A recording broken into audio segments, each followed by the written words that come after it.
새해 벌써 우리 셋째 주를 맞게 됐습니다. 새해 하나님께서 저희 교회에 주신 표가 무엇일까요? 행복이 가득한 교회입니다. 어떻게 가능할까요? 항상 기뻐하라, 쉬지 말고 기도하라, 범사에 감사하라. 이 세 가지가 이렇게 금년 내내, 앞으로 살아가는 내내 이것이 우리 삶 속에서 체질화되고 이루어지면 참 좋겠습니다. 왜냐하면 그리스도 안에서 우리를 향하신 하나님의 뜻이기 때문에 그렇습니다. 저는 오늘 설교 제목이 끝까지 해내야 할 것, 끝까지 해내어야 할 것. 우리 사무엘상 12장 23절 우리 같이 한번 읽겠습니다. 시작. 나는 너희를 위하여 기도하기를 쉬는 죄를 여호와 앞에 결단코 범하지 아니하고 선하고 의로운 길을 너희에게 가르칠 것인즉. 우리 지난주 우리 설교 제목 혹시 기억이 나나요? 예.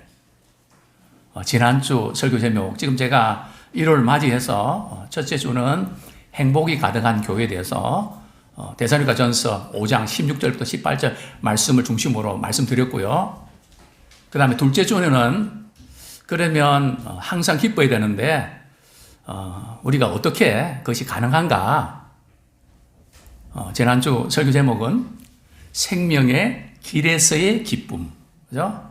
왜 우리는 기쁜가 하면 상황과 환경은 참 그렇지 못한 게 많이 있습니다. 그러나 우리는 예수님을 믿고 생명의 길로 들어섰기 때문에 그 생명 때문에 우리는 기뻐할 수 있다. 말씀드렸고요. 이번 주는 쉬지 말고 기도해야 되는데 그것이 어떻게 가능할까? 그죠? 저는 한 세 가지로 좀 말씀을 드리려고 합니다. 끝까지 해야 될 것, 해내야 될 것. 그게 바로 쉬지 말고 기도하는 것인데요. 또 두 번째로는 위기 상황이 발생했을 때 먼저 어떻게 해야 될까? 참 우리가 뭔가 목표를 세워놓고 우리 나가려고 하지만 생각지 않은 돌발 상황들이 생겨서 우리 마음을 거기에 뺏길 때가 있지 않습니까? 그 다음에 세 번째로는 잘못을 행한 후에 정말 잘하고 싶었는데 나 정말 잘못했네. 그럴 때 우리는 어떻게 해야 될까? 이 부분을 가지고 함께 은혜를 나누기 원합니다. 제가 지난주에 책 한 권을 읽었는데요. 그 책 제목이 바로 이것입니다. 이 그릿이라는 단어를 들어본 적 있습니까? 저는 이렇게 책을 읽으면서 간혹 나타나더라고요. 그래서 그릿이 뭐지? 그러면서 책을 다 읽지를 못했는데요. 읽어보다 보니까 그 책에서 이런 내용이 나옵니다. 콜턴이라는 사람이 말이죠. 자신의 연구 논문을 소개하는데 그는 이제 과학, 운동, 음악, 시, 또 문학, 또 법, 각계각층 분야에 말이죠. 성공한 사람들의 공통된 특징이 뭘까?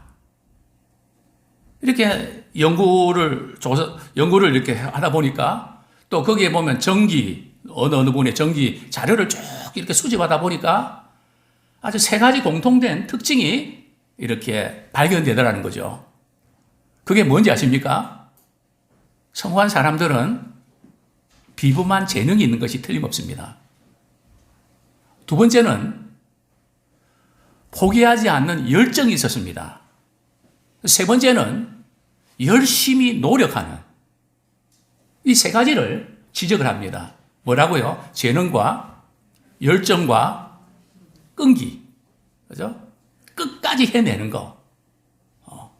이 세 가지가 공통된 특징이었다. 자, 그러면서 저자는 강조하기를 재능이 더 중요할까요? 노력이 더 중요할까요?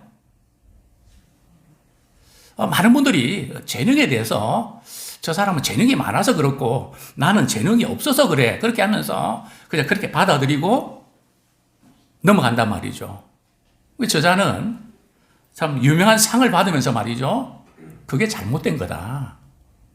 그냥 자신이 노력 안 하고 막 그렇게 넘어가기 좋도록 그냥 여긴 거지. 사실은 재능보다 더 중요한 것은 2배의 노력이 더 중요하다. 그것을 이제 역설하고 있는데요. 자, 먼저 우리 그릿이란 단어는 투지, 끈기, 불굴의 의지를 아우르는 그런 개념입니다. 정말 이 성공한 사람의 특징은 말이죠. 열정과 결합된 끈기. 그죠? 열정과 결합된 끈기. 이것이 중요성을 강조하는데 성공은 끝까지 해내는 것입니다. 우리 서로 옆에 있는 분들에게 그렇게 한번 인사할까요? 끝까지 해냅시다. 참 끝까지 해내는 우리 신앙생활에도 그릿이 있다는 사실을 아십니까? 참 신앙의 이 그릿 우리 사무엘상 12장 23절에 보면 말이죠. 나는 너희를 위하여 기도하기를 쉬는 죄를 여호와 앞에 결단코 범죄하지 않겠다. 쉬지 말고 기도하라 그랬는데 벌써 사무엘은 기도하기를 쉬는 게 뭐라고요? 그게 바로 범죄다. 바빠서 그런 건데 그게 뭐 범죄까지 됩니까? 그런데 우리 영적으로 볼 때는 기도하지 않는 것은 심각한 죄다. 이 부분을 이제 강조를 하고 있는데요. 그렇습니다. 저는 먼저 우리 금년 한 해 우리 끝까지 해내야 될 것이 무엇일까요? 사무엘은 기도하기를 쉬는 죄를 나는 결단코 범죄하지 않겠다. 지금 사울이 어떤 상황에서 이런 말씀을 하게 됐을까요? 지금 사무엘서 우리 12장을 보면 이 사무엘서 12장은 사무엘의 일종의 양심 선언입니다. 그리고 이스라엘 백성들 향한 마지막 말이기도 합니다. 지금까지 쭉 이스라엘 백성들 이렇게 선지자로 지도하면서 쭉 지켜본 결과 그들의 어떤 습관, 그들의 삶의 방식, 때로는 잘못된 것이 계속 반복되는 그 유형, 이런 모든 걸 간파하면서 사무엘은 마지막 유언 같은 메시지를 남기게 되는 것이죠. 지금 이 사무엘이 오늘 본문에 보면 막 우레와 비가 막 내리거든요. 조금 후에 이제 그림을 보여드리겠지만 이 상황이 어떤 상황인가 하면 지금 그 암몬의 나하스 왕이 말이죠. 나하스 왕이 이스라엘을 공격하려고 합니다. 그러니까 이스라엘 백성들이 말이죠. 굉장히 겁이 나는 겁니다. 두려운 겁니다. 그래서 사무엘 선지자가 찾아와서 사무엘 선지자여, 우리에게도 뭐가 있어야 되겠다고요? 왕이 있어야 되겠습니다. 우리에게도 왕이 있어야 됩니다. 아니 주변 국가들, 세상 사람들 가만히 살아가는 거 보니까 너무 잘 되지 않습니까? 우리가 믿는다고 하지만 참 부러운 것이 많습니다. 우리도 어떻게 하면 저들처럼 잘 될 수 있을까요? 일단 젊었을 때는 잘 되고 봐야 되지 않겠습니까? 믿음 생활은 조금 이제 잘 되고 나서 그 다음에 후속 조치로 해도 늦지 않지 않습니까? 아마 이렇게 생각한 것 같습니다. 그래서 이제 사무엘이 말이죠. 지금까지 하나님이 그들에게 어떻게 일하셨는지를 쭉 설명을 이렇게 하게 되죠. 자, 먼저 우리 사무엘상 12장 6절 말씀 우리 같이 한번 읽겠습니다. 시작. 사무엘이 백성에게 이르되 모세와 아론을 세우시며 너희 조상들을 애굽 땅에서 인도하여 내신 이는 여호와이시니. 자, 그러면서 우리 3절, 4절, 5절 보면 말이죠. 사무엘이 느닷없이 말이죠. 백성들 앞에서 이렇게 선언합니다.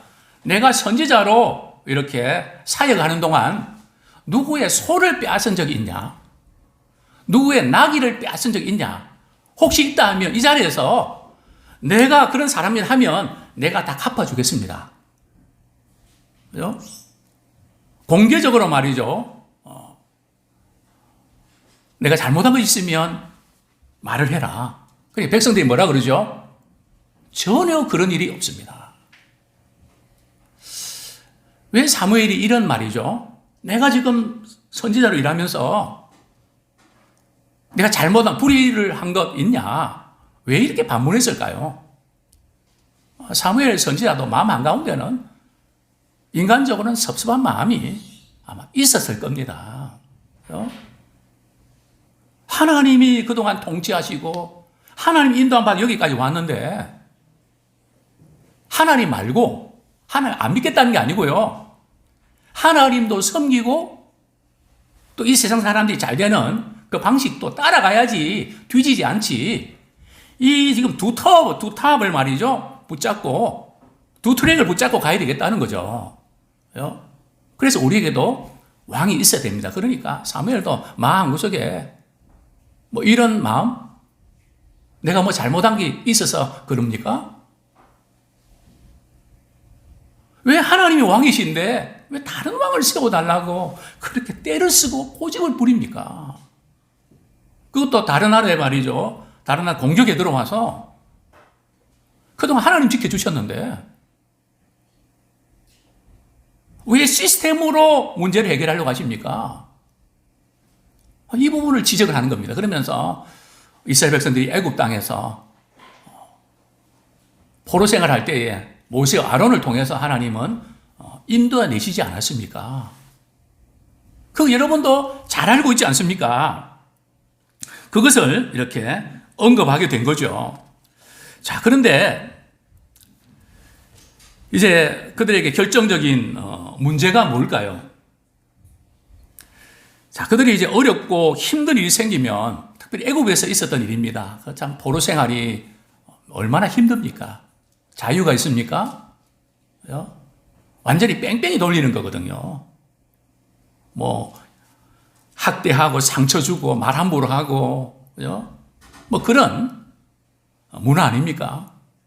이스라엘 백성이 너무 고통스러우니까 그들이 뭘 했을까요? 우리 8절 말씀 같이 한번 읽겠습니다. 시작. 야곱이 애굽에 들어간 후 너희 조상들이 여호와께 부르짖음에 여호와께서 모세와 아론을 보내사 그 두 사람으로 너희 조상들을 애굽에서 인도해내어 이곳에 살게 하셨으나. 자, 애굽에서 고통스러울 때 그들이 뭘 했죠? 하나님께 부르짖었습니다. 새해 저희들이 참 어떤 상황을 만날지 우리는 알 수 없지만 참 녹록치 않은 세상임에 분명합니다. 그럴 때 우리는 참 어찌할 수 없을 때 끝까지 우리 해내야 되는 것은 하나님께 부르짖어 기도하기를 원합니다. 이걸 놓치시면 안 돼요. 부르짖어 기도하는. 그래서 우리는 기도의 모드를 가지고 살아야 됩니다. 하늘과 접속해야 됩니다. 정말 기도는 하나님과 데이트하는 시간 아닙니까? 그래서 기쁜 겁니다. 하나님과 교제하고 또 우리의 마음을 아뢰 수 있지 않습니까? 정말 우리에게 가장 중요한 것이 하나님과 교제하는 것 자체도 축복이지만 우리가 아뢰 수 있는 대상이 우리의 모든 것을 아시는 하나님이시고 또 해결할 수 있는 전능하신 분이시기 때문에 우리는 그분께 아뢰 수 있다는 것. 우리 부모님들은 우리 자녀들한테 마음이 힘들고 그런 부분들을 나누기가 쉽습니까? 특별히 우리 권사님들 어떻습니까? 딸한테 나누기가 쉽습니까? 아들한테 나누기 쉽습니까? 보나마나. 그죠? 그래서 대개 이제 이런 경우들 보게 되죠. 아들이 부모님 모시고 살면 그 딸과 그 여동생과 오빠가 싸우게 되거든요. 왜 그런가 하면 아들한테는 어머니 뭐 필요한 거나 뭐 아프지 않으세요? 그러면 안 아프다 그러거든요. 근데 딸한테는 전화할 때 말이죠. 어디도 아프고 저기도 아프고 말이에요. 그러면 딸이 도대체 오빠는 어떻게 해서 말이지 엄마를 그렇게 하냐고. 전혀 다른, 그죠? 사람에 따라서 나누는 것이 한계가 있지 않습니까? 그죠? 근데 우리 하나님 앞에서는 내 마음에는 그대로 하나님 이것 때문에 제가 힘들고요. 저것 때문에 속상하고요. 말도 못하고요. 그러나 하나님께는 말씀드립니다. 그죠? 그리고 울면서 말이죠. 일어날 때 내가 안다. 마음에 감동받고 일어날 수 있는, 참 우리가 아뢰 수 있는 대상이 있다는 거. 그죠? 해외에 나가보면 압니다. 그죠? 부모님과 이런저런 이야기 나누고 싶은데 뭐 잠깐 동안 뭐 이렇게 페이스톡을 하지만 그게 찹니까? 그죠? 그러나 우리에게는 언제든지 24시간 뭐 5분 안에 달려가는 것이 아니라 늘 주님 앞에 아뢰 수 있는 그분이 계신다는 것. 와이파이 비밀번호도 필요 없습니다. 무한 데이터입니다. 그죠? 뭐 언제든지 주님께 나가 기도하면 주님은 우리의 신음소리를 들으시는 분입니다. 또한 사무엘은 이스라엘 백성들이 갖고 있는 문제가 뭔가, 또 이것이 또 우리의 문제가 될 수 있는데요. 우리 성경 말씀 9절 읽겠습니다. 시작. 그들이 하나님 여호와를 잊은지라 여호와께서 그들을 하솔 군사령관 시스라의 손과 블레셋 사람들의 손과 모압 왕의 손에 넘기셨더니 그들이 저희를 침해. 참 그들이 이제 모세와 아론을 통해서 애굽의 포로 생활을 해서 구출함을 받았습니다. 그런데 항상 이스라엘 백성들은 다급하면 기도하는데 문제 해결되면 하나님을 잊어버리는, 그죠? 이것이 계속 반복되고 있거든요. 혹시 우리는 그렇지 않은가요? 물론 문제가 있을 때 기도해서 해결함 받는 거 중요합니다. 그죠? 그러나 아무리 바쁘고 힘들더라도 하나님을 잊지 말아야 됩니다. 그죠? 저는 연세 드신 분들 이렇게 많이 섬기면서 간혹 치매가 와서 어려움을 겪는 분들을 만나게 됩니다. 참 많이 힘든 순간이죠. 한 번씩 이렇게 면회 가고 예배 드리러 가면 우리 딸이 이렇게 이야기합니다. 엄마, 나 알아보겠어? 여기 계신 분 누구야? 그러면 어떤 분은 우리 목사님이잖아. 너 내 딸이잖아. 근데 어떤 분들은 누구시더라? 엄마 나잖아. 나도 몰라봐. 나잖아. 막 확인하고 싶고 그게 안타까워서. 우리 하나님과 우리 관계는 어떨까요? 참 우리가 바쁘게 살아가면서 때로는 잊어버릴 때도 있고 그렇죠. 그죠? 나이가 들면 동시에 두 가지 한다는 게 쉽지 않습니다. 한 가지 하면 또 한 가지는 또 이렇게 빼놓고 실수도 많이 합니다. 그러나 우리가 잊지 말아야 될 것, 그죠?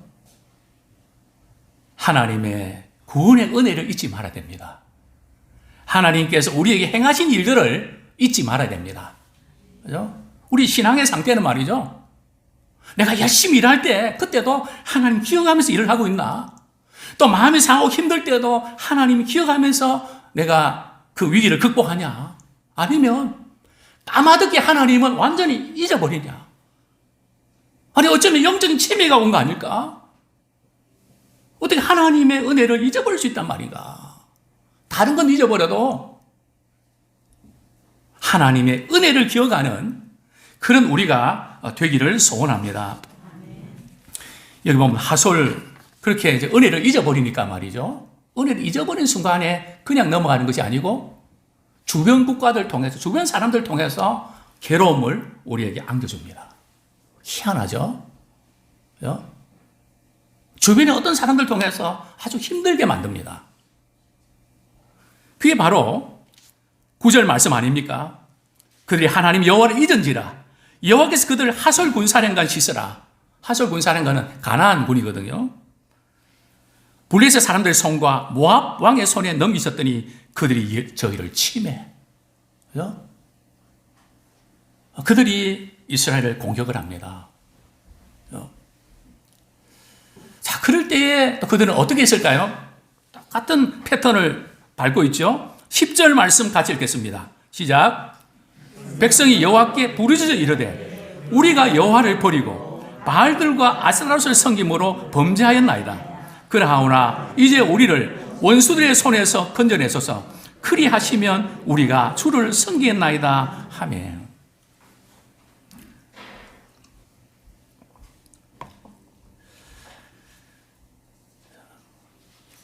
그들이 이런 위기 상황 속에서도 그들은 하나님께 부르짖어 기도합니다. 그죠? 그러면서 우리가 하나님 섬겨되는데 바알신 돈, 또 아스타롯 쾌락, 그죠? 또 이런 주변의 사람들이 추구하는 세상의 삶의 방식, 거기에 마음이 더 빼앗겼네요. 그것을 회개하고 돌이킵니다. 그러면서 하나님과의 관계를 이렇게 회복할 것을 고백합니다. 문제는 이분만 살려주시면 우리 하나님 잘 섬기겠습니다. 하나님께서 이스라엘 백성을 살려주셨을까요? 안 살려주셨을까요? 살려주셨습니다. 그죠? 건져주시면, 문제는 건져주시면 이렇게 하겠습니다 했는데 그 다음 이 부분은 우리는 잊어버린단 말이죠. 앞부분만, 이번만 건져주시면 우리가 주님을 잘 섬기겠습니다. 그러니까 우리가 하나님의 구원함을 받았을 때는 그것이 질병이든 어떤 물질 문제든 어떤 것이든 정말 하나님의 기적을 체험했더라면 우리가 할 일은 말이죠.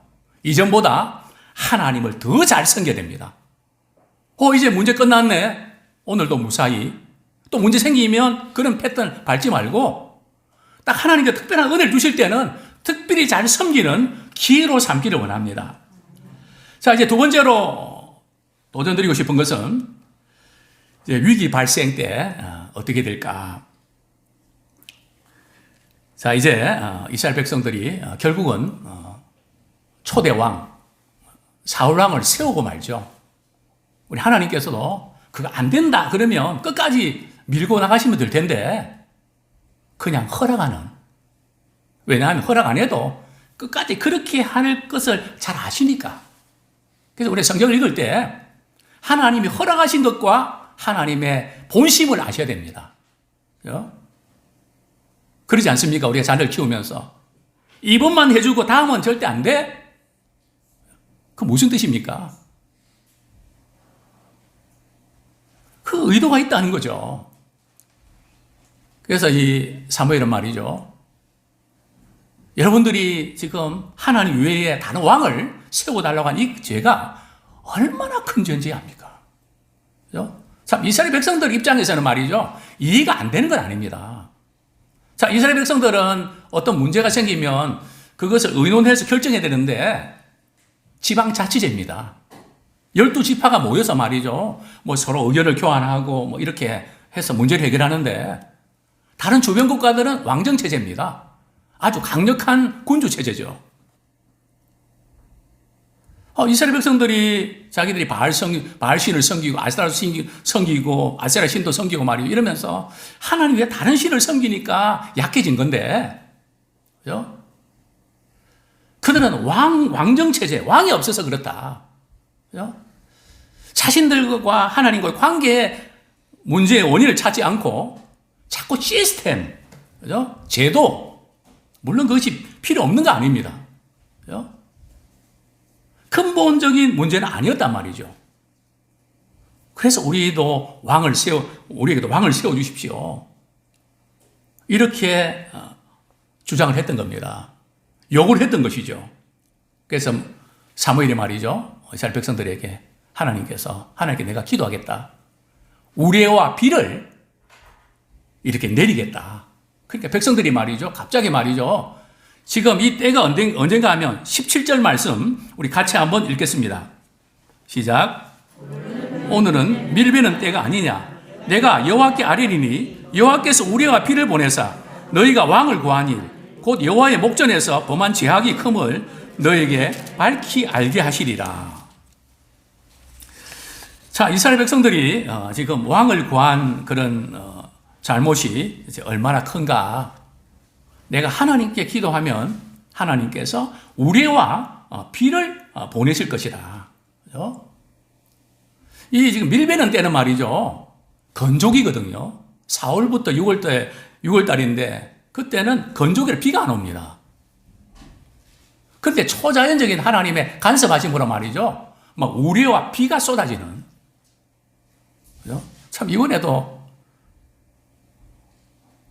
특별한 일들이 일어나고 있죠. 그죠? 푸틴이 유럽을 향해서 말이죠. 가스로 위협하지 않았습니까? 어떤 일이 벌어졌죠? 제가 어제 이렇게 기사를 보니까 말이죠. 유럽이 지상 최대로 말이죠. 너무너무 따뜻한 겁니다. 그런데 러시아는요. 한파가 닥쳤다는 거 아닙니까? 그죠? 뭐 어쨌든 이걸 어떻게 해석하는가 뭐 여러 가지 의문 남지만 어쨌든 신기하지 않습니까? 어쨌든 이 사무엘이 기도할 때 우리가 비가 내린 것도 이것이 일반적인 것이 아니라는 거죠. 그 죄가 얼마나 큰지를 이렇게 깨닫게 하는 그런 부분입니다. 그렇습니다. 우리가 이런 어려움 생길 때 항상 기억이 될 것은 위기가 발생할 때 뭘 놓치면 안 된다고요? 기도의 줄 놓치지 마십시오. 그렇죠? 우리 항상 어려움이 생기면 어느 쪽으로 가는가 하면 하나님이 사랑하신다면 왜 이런 일이 생길까? 우리 자꾸 그런 쪽으로 가거든요. 그것이 마귀의 전략입니다. 그렇죠? 하나님이 사랑하셔서 그쪽으로 하면 안 돼. 그쪽으로 하면 나중에 후회하고 돌아오게 돼. 유익하기도 못하고 고운하지 못하는 그 헛된 거 쫓지 마. 그거 아니야. 그 건강에 안 좋은 거라고. 그게 하면 안 된다고. 그래서 막는 건데. 그 하나님 아버지의 깊은 의도를 모릅니다. 어떻게 압니까? 우리 기도할 때. 주님, 제게 이런 일이 생겼는데 주님 제게 이를 통해서 말씀하시는 교훈이 뭡니까? 제가 깨닫고 고치고 돌이키기 원합니다. 그렇죠? 그것을 우리는 발견하기를 원합니다. 우리 14절 말씀 같이 한번 읽겠습니다. 시작. 너희가 만일 여호와를 경외하여 그를 섬기며 그의 목소리를 듣고 여호와의 명령을 거역하지 아니하며 또 너희와 너희를 다스리는 왕이 너희의 하나님 여호와를 따르면 좋겠지만은. 그래서 위기 발생할 때에 하나님이 행하신 것을 이렇게 리마인드 기억하고요. 기도의 줄 붙잡고 또 말씀에 거역했던 거, 특실했던 거. 그죠?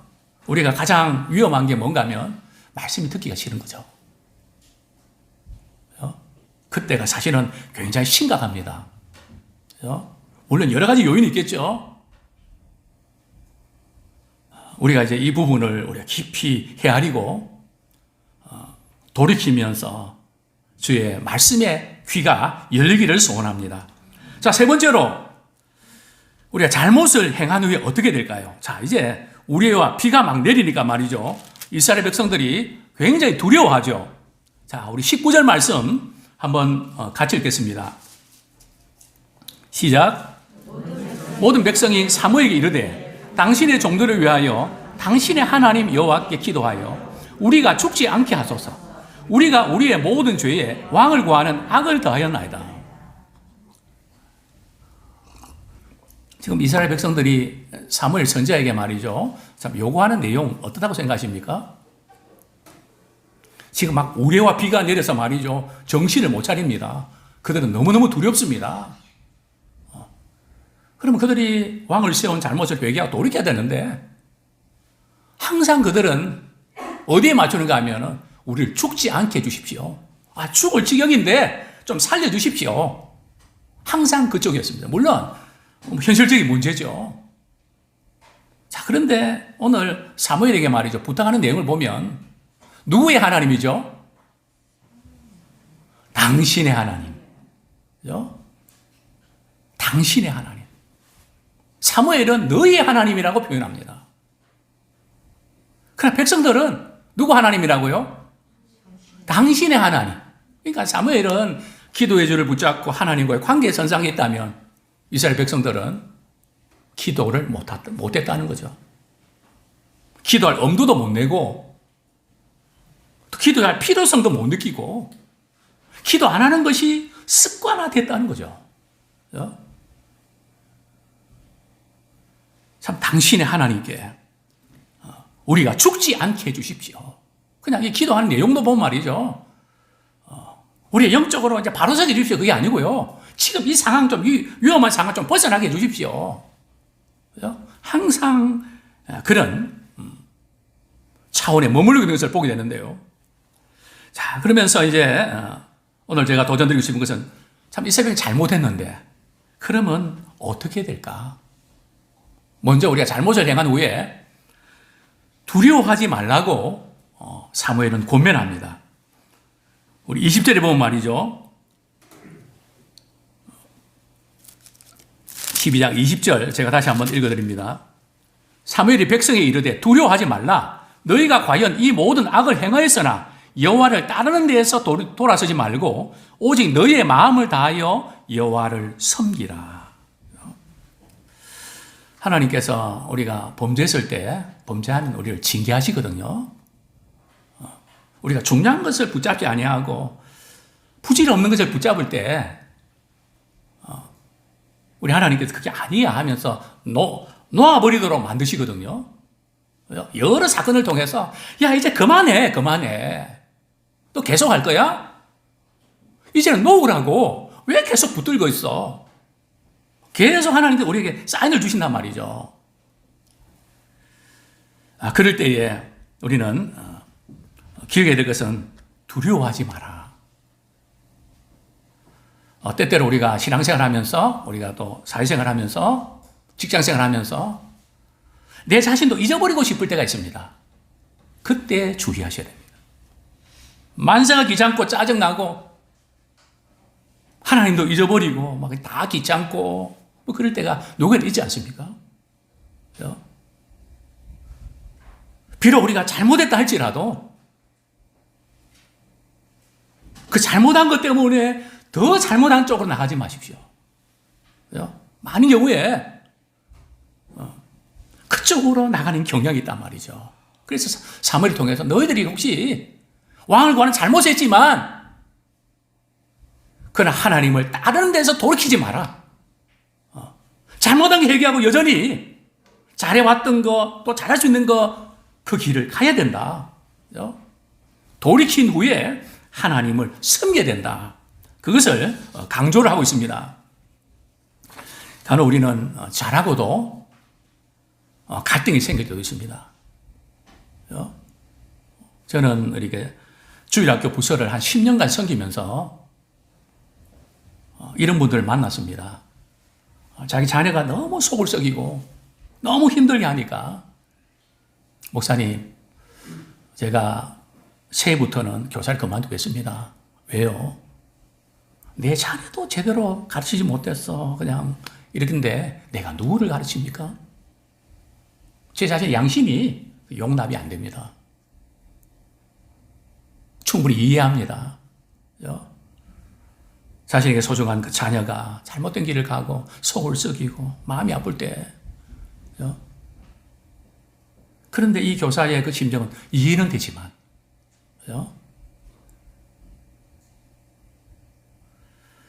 어떻게 해야 될까요?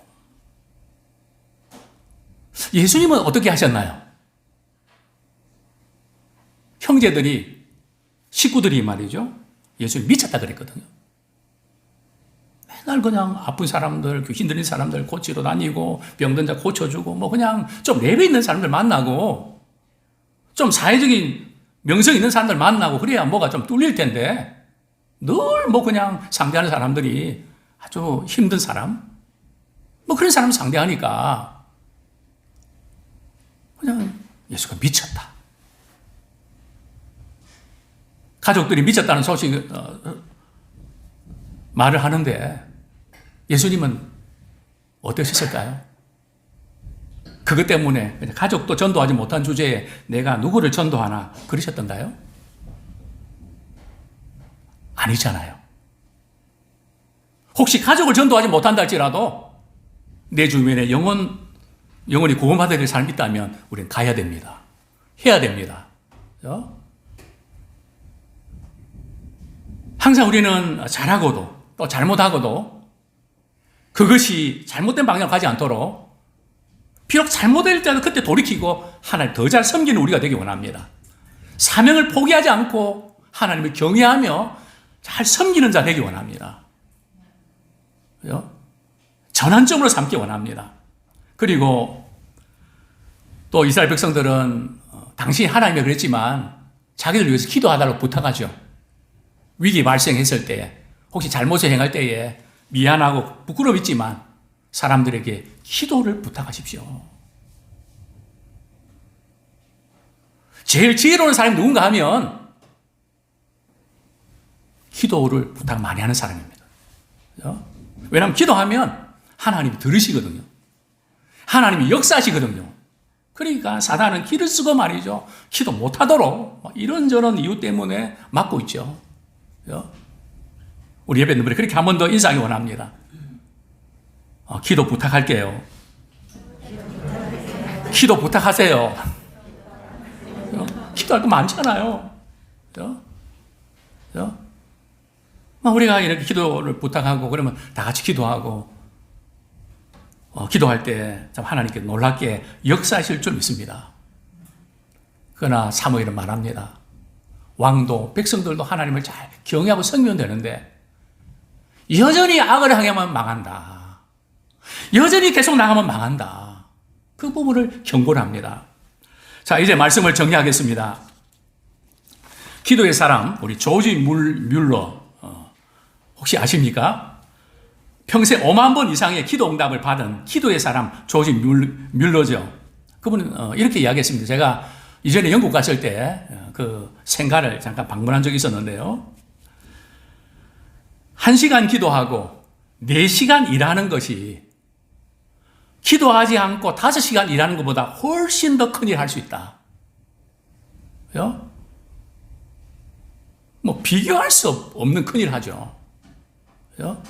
근데 우리는 자꾸 기도하는 시간이 아깝다고 생각되거든요. 기도하는 시간이 뭔가 손해보는 시간 같이 느껴지는데 그렇지 않습니다. 하나님의 큰 손이 그분이 일하시는데요. 그죠? 그분이 역사하시는데요. 뿐만 아니라 그는 이렇게 고백합니다. 그는 일생 동안 5만 번의 기도 응답을 받았으며 5천 번의 기도를 하루 만에 응답받았다고 고백했습니다. 5만 번 기도 응답 받았는데 말이죠. 기도하고 나서 하루 만에 기도 응답 받은 것이 몇 번이라고요? 5천 번. 그죠? 자, 그는 친구 한 사람을 회심하기까지 무려 얼마 동안 기도했다고요? 52년. 그죠? 끝까지 해내는, 그 영혼이 구원받았는데 끝까지 해내는, 그죠? 기도할 때 하나님이 그 마음을 움직여 주십니다. 그렇습니다. 좀 이렇게 우리가 결단하면 좋겠습니다. 끝까지 해야 할 일이 있다면 그것은 기도하는 것입니다. 포기하지 않는 기도는 당신에게 지속적인 감사 형태로 나타날 것입니다. 계속 지속적으로 기도하면 그 결과는 지속적인 감사의 형태로 나타날 것입니다. 특정한 사람이나 상황이 계속 떠오르면 계속 기도하십시오. 기도하다가 아무 게 떠오르잖아요. 기도하는 사인입니다. 그죠? 자, 이럴 때 기도합시다. 우리 같이 한번 읽고 말씀 뵙겠습니다. 조스 마이어의 절실한 기도의 능력에서 나오는 내용인데요. 문제가 있거든 시작. 문제가 있거든 기도하라. 필요한 것이 있으면 기도하라. 화가 나면 기도하라. 무엇을 해야 할지 모르면 기도하라. 아무쪼록 끝까지 해내야 될 거 우리 기도하는 일에 이제 기도가 체질화되고 우리 어디 있든지 정말 주님께 부르짖어 기도할 때에 기도하면 하나님의 은혜가 기억이 됩니다. 성령님께서 하나님의 말씀을 생각나게 해주십니다. 아무쪼록 기도의 사람 되기를 축원합니다. 이 시간 말씀 붙잡고 하나님 이제는 기억고 기도의 사람 되기 원합니다. 기도의 줄로 계속 금년 한 해 평생을 하나님 일하시는 그런 놀라운 기도의 간증의 주인공으로